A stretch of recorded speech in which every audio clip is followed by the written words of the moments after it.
Hello everyone, आप सभी का स्वागत है हमारी यूट्यूब चैनल में। तो जैसे कि हमने इसके लास्ट एपिसोड में देखा था कि किस तरह से यांग काई ने अपने काईयुआन रेल्म के पीक पॉइंट पे पहुंचने के बाद उसने अपने सारे दुश्मनों के ठिकाने लगा दिए होते हैं। यहाँ तक कि यांग काई ने अब अपने लिए एक बहुत बड़ी मुसीबत मोल ले लिया होता है। उसने ब्लडी बैटल गैंग के जो डिप्टी कमांडर है और उसके ग्रैंड सन मिस्टर लॉन्ग को जान से ही मार दिया होता है, जिसके कारण उसे आगे बहुत ही बड़ी कीमत चुकानी पड़ेगी। लेकिन जिस मेहनत और मशक्कत के साथ वे इतने दिनों से इतनी लंबी जर्नी पे थे, वो युआन लू फ्लावर को ढूंढने के लिए अब उन्हें कोई डिस्टर्ब करने वाला नहीं था। आगे यहीं से एपिसोड की शुरुआत होती है और अब उस फ्लावर के अपीयर होने में बस कुछ ही समय बाकी था। इसलिए यांग काई जो होता है वो सिया के साथ मिल करके उस युआन लू फ्लावर को ढूंढने लगता है। ये युआन लू फ्लावर जो होता है एक स्पिरिचुअल ट्रेजर होता है। इसमें एक इस तरह का इंटेलिजेंस होता है कि अपने आसपास खतरे को डिटेक्ट करते हुए वो वापस से छुप जाया करता है। फाइनली इस बार यांग काई ने उस युआन लू फ्लावर को ढूंढ लिया होता है और अब वो युआन लू फ्लावर जो होता है वो पूरी तरह से खिलने वाला होता है और उसके अंदर से निकलने वाली होती है वही 9 यिन कंडेंस एनर्जी। इसी 9 यिन एनर्जी की ही तलाश यहाँ पे सिया को होती है। आगे उस फ्लावर की जैसी ही पंखुड़ियां ड्रॉप होती हैं वो 9 यिन कंडेंस एनर्जी बाहर रिलीज होता है।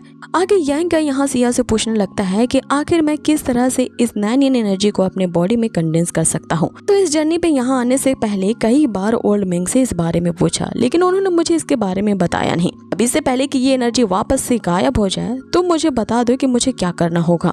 अब यहाँ सिया चुप्पी साध लेती है। शर्म के मारे उसकी जबान से कोई लफ्ज ही नहीं निकलते।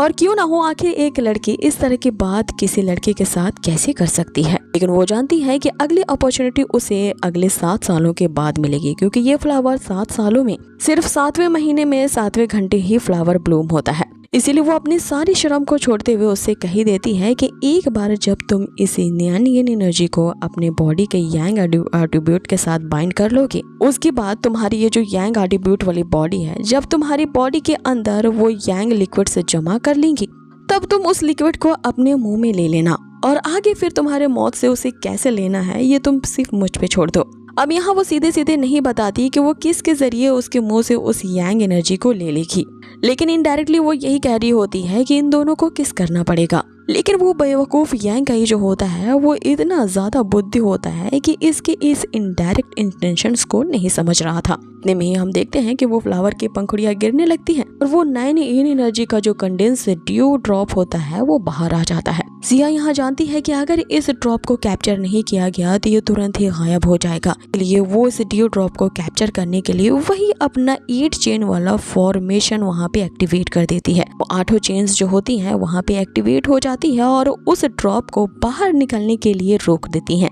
क्योंकि उन 8 चेन्स ने अपने अराउंड एक ऐसा फॉर्मेशन क्रिएट कर दिया होता है जिससे बाहर वो ड्रॉप नहीं जा सकती। उस 8 लॉक फॉर्मेशन से वो ड्रॉप बहुत ही बाहर निकलने की कोशिश करता है, लेकिन नाकाम रहता है।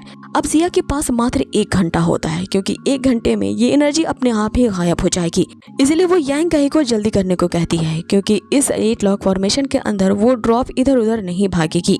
अब आगे यांग काई अपनी ऑरा को रिलीज करते हुए उस फॉर्मेशन के अंदर एंट्री लेता है। अब चूंकि यांग काई के शरीर में यांग एनर्जी होती है, इसीलिए वो आसानी से उस 8 लॉक फॉर्मेशन के अंदर इंटर कर चुका था। क्योंकि यिन और यांग एनर्जी एक सिक्के के ही 2 पहलू होते हैं, इसीलिए वो एक दूसरे से अलग होते हुए भी दूर नहीं रह सकते। वो ड्रॉप के अंदर यिन एनर्जी होती है और यांग काई के शरीर में यांग एनर्जी होती है। इसीलिए अब यांग काई अपने बॉडी के अंदर की ऑरा का यूज करता है ताकि वो उसके अंदर की यिन एनर्जी को बाइंड कर सके। जैसे ही वो उसे कैप्चर करने के लिए एक जाला फेंकता है, वो एक स्पिरिचुअल ट्रेजर होने के कारण इस खतरे को भांप लेता है और उस फॉर्मेशन के अंदर ही इधर उधर कूदने लगता है, जिसपे सिया उसे बताती है कि आगे सावधान रहना, अगर ये यिन एनर्जी तुम्हारी बॉडी को टच कर जाती है तो फिर बहुत बड़ा खतरा हो सकता है, इसीलिए अपनी बॉडी को इसे टच मत करने देना। इतने में जो यांग होता है वो उस जाले से उस ड्रॉप को कैप्चर कर लेता है। अब सिया उसे कहती है कि तुम्हें जल्दी करना होगा, बिना छुए ही इस ड्रॉप को निगल लो। यांग काई बिल्कुल वैसा ही करता है, लेकिन अब उसके लिए मुश्किल ये होती है कि जब ये यिन एनर्जी उसके शरीर के अंदर जाती है, उसकी जो बॉडी होती है वो पूरी तरह से जमने लगती है। इस तरह की जीनियस ट्रेजर वाली इतनी बड़ी यिन एनर्जी जो यांग काई ने इतनी अचानक तरीके से अब्सॉर्ब कर ली थी, उसका शरीर इसके लिए तैयार नहीं होता है। इसी कारण उसके शरीर पर इसका उल्टा असर होने लगता है। लेकिन यांग काई के पास भी उसकी खुद की मिस्टीरियस स्किल होती है, जो कि उसकी खुद की ब्रॉड गोल्डन बॉडी है।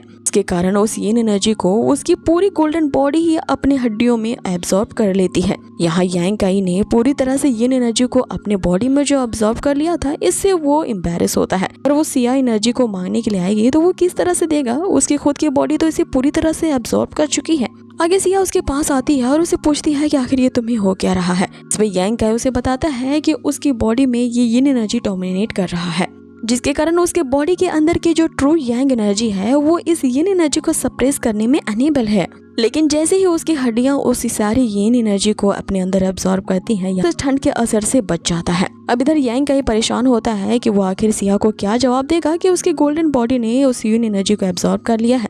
कि इतने में सिया जो होती है वो अपना मार्क्स उतारती है। यांग काई को ये कहते हुए कि मुझे माफ कर देना, मुझे ये करना पड़ा, वो उसके करीब आती है और उसे किस करती है। यांग काई उसके अचानक से किस करने से बहुत ही ज्यादा सरप्राइज रह जाता है कि ये आखिर सिया उसके साथ कर क्या रही है। अब आगे हम देखते हैं कि उस किस का असर अब सिया के अंदर दिखने लगा था। यांग काई के जो अंदर यांग एनर्जी अब इकट्ठा हो चुकी थी, जो कि उस किस के अंदर अब सिया की बॉडी में ट्रांसफर हो जाती है।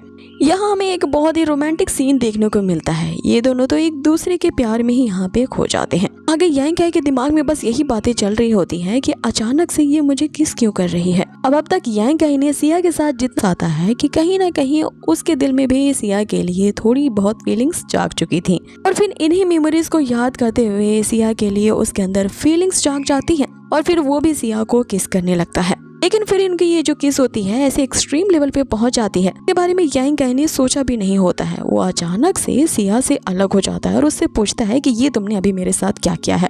अब आगे यांग काई सोचने लगता है कि यही वो रीजन है जिसके कारण वो ओल्ड मैंग के साथ साथ सिया भी मुझे नहीं बता रहे थे कि आखिर इस 9 यिन एनर्जी को उसकी बॉडी में कैसे ट्रांसफर करना है। और इसी तरीके को उन्हें बताने में इतना ज्यादा झिझक महसूस हो रहा था, क्योंकि इस दुनिया में हर तरह के जो स्पिरिचुअल थिंग्स होती हैं उन्हें कलेक्ट करने के अलग अलग तरीके होते हैं। इस युआनलू फ्लावर में ये जो 9 यिन एनर्जी प्रोड्यूस होती है, इसे कलेक्ट करने का तो बहुत ही अतरंगी सा स्ट्रेंज ही तरीका है। और इस तरह के स्पिरिचुअल ट्रेजर को इस तरह से कलेक्ट करने का ये जो तरीका है वो तो वर्ल्ड में सबसे ज्यादा यूनिक लेकिन बहुत ही अच्छा है। अब यांग काई यहाँ तो उसे किस कर रहा होता है, लेकिन वो बेवकूफ किस करने के अलावा दुनिया भर की चीजों को यहाँ सोच रहा होता है। फाइनली यहाँ पे इतने टाइम के बाद इनकी ये काफी अवेटेड किस यहाँ पे पूरी होती है और ये दोनों इसमें इस तरह से मगन हो जाते हैं कि इनकी ये जो किस होती है वो एक एक्सट्रीम लेवल पे चली जाती है और यांग काई को यकीन नहीं होता है कि सिया उसके साथ ऐसा कर रही है। वो अचानक से उसे पेन महसूस होता है और वो अपने आप को सिया से अलग करता है। उसे कहता है कि ये तुम आखिर मेरी टंग के साथ कर क्या रही थी, तुमने उसे बाइट क्यों किया। जिसपे यहाँ सिया बहुत ही ज्यादा एम्बैरेस हो जाती है कि आखिर वो इस चीज का उसे जवाब क्या देगी। आगे यहाँ हिचकिचाते हुए सही सिया उसे बताना शुरू करती है कि तुम्हारी बॉडी के अंदर ये जो जन्मजात प्योर यांग एनर्जी है, इसे इस 9 यिन एनर्जी के साथ कंबाइन करने की जरूरत है और इसे कंबाइन करने के लिए मुझे तुम्हारे ब्लड की जरूरत थी, इसीलिए मैंने तुम्हारी टंग को काटा ताकि तुम्हारे ब्लड से ये जो यिन एनर्जी है वो रिफाइन हो जाए। जिससे यांग काई उससे पूछता है कि ये प्योर ब्लड का क्या मतलब है। इसमें सिया उसे हिचकिचाते हुए बताती है कि जब एक पुरुष पैदा होता है तो उसके बॉडी में काफी ज्यादा मिस्टीरियस फोर्सेस होती हैं क्योंकि उसकी बॉडी में इंतजार कर रही होती हैं और जब तक ये किसी दूसरी वुमेन के साथ इंटीमेट नहीं होता उसकी बॉडी में ये जो ब्लड होती है वो प्योर एनर्जी की होती है। लेकिन एक बार किसी वुमेन के साथ शारीरिक संबंध बना लेने के कारण ये जो ट्रू ब्लड एनर्जी होती है वो डिसअपीयर हो जाती है और इसी के कारण इस युआनलू फ्लावर की इस 9 एनर्जी को रिफाइन नहीं किया जा सकता। अब यहाँ पे यांग काई को ये बात सुनते ही सारा मामला समझ में आता है कि उस दिन उस बुड्ढे ने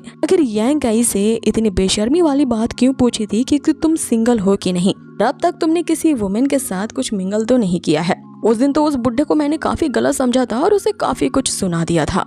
तो अब मुझे सारा मामला समझ में आया कि ये लोग इस बिहेवियर के बारे में बात कर रहे थे। अब आगे यांग काई को यहाँ समझ में आता है कि इसलिए उसकी बॉडी ने उसके ट्रू ब्लड के साथ कंबाइन करते हुए युआनलू फ्लावर के 9 यिन कंडेंस एनर्जी को कंबाइन कर दिया। इसके कारण उसके पूरा शरीर कोल्ड के मारे जमने लगा और उसकी बॉडी में इतना ज्यादा ठंड का असर इसलिए हो रहा था क्योंकि उसके यांग एनर्जी वाली बॉडी में के अंदर अब तक वो जन्मजात ट्रू ब्लड की एनर्जी जो थी। अब आगे हम इधर देखते हैं कि सिया के तो शर्म के मारे गाल लाल पीले हो रहे होते हैं। यांग काई उसकी झिझक को यहाँ समझ जाता है और फिर अपना खुराफाती दिमाग लगाते हुए उससे कहता है कि अभी भी मेरे अंदर वो 9 यिन एनर्जी की आधी एनर्जी बाकी है, तो जो अभी हम कर रहे थे हमें उसे वापस से कंटिन्यू करना चाहिए। सिया यहाँ उसकी इरादे को समझते हुए उससे पीछे हटते हुए कहती है कि इसकी कोई जरूरत नहीं है, मुझे जितनी एनर्जी चाहिए थी मेरे लिए उतनी काफी है। और वैसे भी अभी तुम इंजर्ड हो, इसीलिए पहले तुम्हें अपने आप को सेटल डाउन करना होगा, अपनी इंजरीज को हील करनी होगी, क्योंकि अभी अभी मैंने अपनी बॉडी में जो ये 9 इन एनर्जी को अब्सॉर्ब किया है उसे भी मुझे रिफाइन करना है।